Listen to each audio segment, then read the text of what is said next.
Tanangizni o'zgartiring. Qandli diabet ikkinchi turi orqaga chekinadi.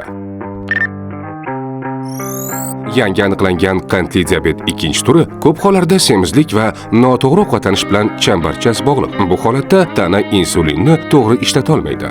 Agar vazn yo'qotilsa, sog'lom ovqatlanish va harakat hayot tarziga aylansa, qandli diabet ikkinchi turi remissiyaga, ya'ni vaqtincha yo'qolishga kiradi. Bu shuni anglatadiki, qand miqdori me'yorga tushadi, belgilar yo'qoladi, dori kerak bo'lmasligi mumkin.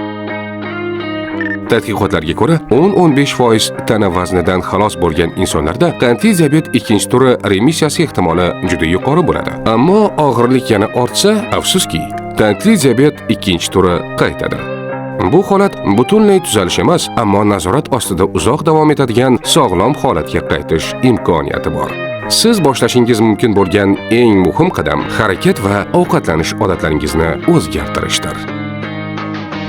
Salomatlik va strategik rivojlanish instituti ijtimoiy tarmoqlariga obuna bo'ling.